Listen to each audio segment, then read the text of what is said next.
เรื่องราวพระคัมภีร์ดาวิดและโกลิอาธนี่แม่นดาวิดสบายดีดาวิดเป็นหนุ่มน้อยผู้เลี้ยงแกะอาศัยอยู่ที่เมืองเบธเลเฮม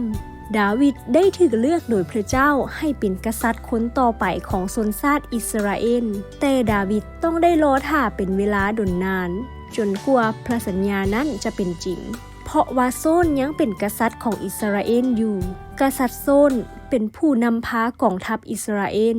มื้อหนึ่งกษัตริย์โซนและกองทัพของลาวรวมตัวกันอยู่ที่ฮอมพูเอลาในอีกฮอมพูเบื้องหนึ่งก็มีพวกฟิลิสตีนอยู่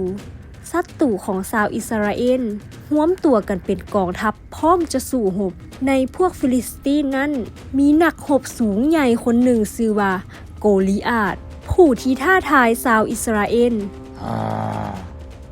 โกลิอาธเว้าท้าทายพระเจ้าและผู้คนของพระองค์แล้วกล่าวว่า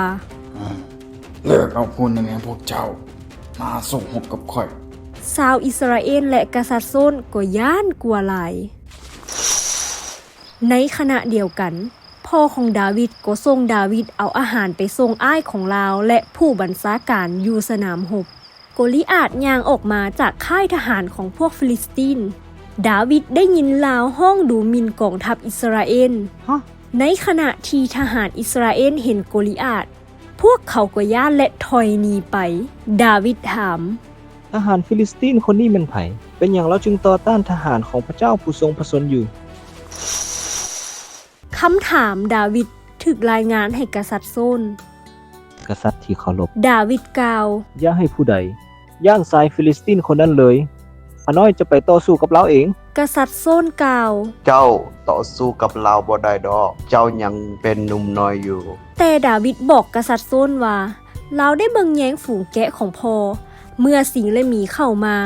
และคุบเอาแกะไปเราก็ได้ตามไปต่อสู้และช่วยเหลือเอาแกะนั้นดาวิดกล่าวพระเจ้าช่วยให้ข้าน้อยพ้นจากสิงโตและตัวหมีมาแล้วก็จะช่วยข้าน้อยจากมือของชายฟิลิสตีนคนนี้กษัตริย์โซนกล่าวจงไปขอพระเจ้าสถิตอยู่กับเจ้าดาวิดเลือกเอาก้อนหิน5ก้อนหลังจากนั้นประกอบอาวุธด้วยไม้ค้อนคนเลี้ยงแกะและกระถุนพร้อมย่างเข้าไปหาโกลิอาธเมื่อโกลิอาธเห็นดาวิดกำลังย่างมาเราจึงเอิ้นพระของตนมาสาปแช่งดาวิดดาวิดกล่าวเจ้ามาต่อสู้ข่อยด้วยดาบหอกและหลาวแต่ข่อยมาต่อสู้เจ้าในนามของพระเจ้าทรงฤทธิ์อำนาจพระเจ้าของกองทัพอิสราเอลที่เจ้าได้เว้าท้าทายนั้น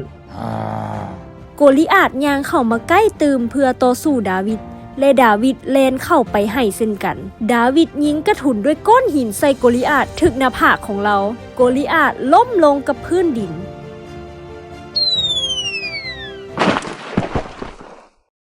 ดังนั้นดาวิดได้เอาชนะทหารฟิลิสตีนด้วยกระถุนและก้อนหิน